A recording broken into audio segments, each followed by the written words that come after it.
বিশ্বকাপের গ্রুপ পর্বের দ্বিতীয় ম্যাচে দক্ষিণ আফ্রিকার বিপক্ষে ৪ রানে হেরে গেছে বাংলাদেশ। ১১৩ রান করতে নেমে বাংলাদেশের ইনিংস থেমেছে ১০৯ রানে। এমন হারে এখন সংখ্যায় বাংলাদেশ সুপার ৮।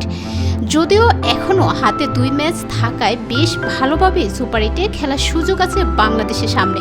তবে শুধু সুপার ৮-ই নয়, বাংলাদেশ দলকে নিয়ে সেমিফাইনাল ও ফাইনাল খেলার স্বপ্ন দেখেন তাহিদ হৃদয়। বাংলাদেশ মূলত হেরে যায় হৃদয়ে ১৮তম ওভারে কাগিসো রাবাদার বলে লেগ বিফোরের ফাঁদে পড়লে। সাজঘরে ফেরার আগে ৩৪ বলে ৩৭ রান করে আসেন তিনি। বাংলাদেশকে ম্যাচে রেখেছিলেন হৃদয়, তবে শেষ পর্যন্ত তার আউটের পরপরই পরিস্থিতি পাল্টে যায়। ম্যাচটা ছিনিয়ে নেয় দক্ষিণ আফ্রিকা, আর তাই এমন হারের দায়টা অন্য কারো উপর না চাপিয়ে নিজের কাঁধেই নিয়েছেন হৃদয়। ম্যাচ শেষে সংবাদ সম্মেলনে এসে সে কথা জানিয়েছেন তিনি। হৃদয় বলেন, ম্যাচ হেরে গেছি আমার আউটে, খেলা ফিনিশ করলে হারতাম না।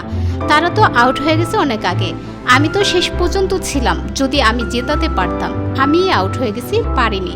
আমার কাছে এখনও মনে হয়নি এই ম্যাচ হারতে পারি। যদি খেলা শেষ করতাম ভিন্ন দৃশ্য হতো।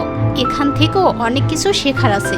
এই টুর্নামেন্টে বাংলাদেশের বড় মাথা ব্যথার কারণ টপ অর্ডারদের রান না পাওয়া। দক্ষিণ আফ্রিকার বিপক্ষে সেই ধারা বজায় ছিল জানিয়ে হৃদয় বলেন, ব্যাটাররা রান করছে না। প্রত্যেক ম্যাচেই সব দলের সবাই রান করে না, ১-২ জন খেলে। সংক্ষিপ্ত ফরম্যাট এখানে ১১ জন খেলে না। যে ২-৩ জন খেলবে সেদিন যেন খেলাটা শেষ করতে পারে, এটা আমার ব্যক্তিগত মতামত। ব্যাটাররা রান করছে না, ইনশাল্লাহ সামনের ম্যাচগুলোতে করবে। আশা করি তাড়াতাড়ি ঘুরে দাঁড়াবো। গ্রুপ পর্বে এখনও বাংলাদেশের ২ ম্যাচ বাকি, যেখানে ১৩ জুন বাংলাদেশের প্রতিপক্ষ নেদারল্যান্ডস ও শেষ ম্যাচ আগামী ১৭ জুন প্রতিপক্ষ নেপাল। সুপার ৮-এ খেলতে যে ২ ম্যাচে জয়ের বিকল্প নেই বাংলাদেশের সামনে।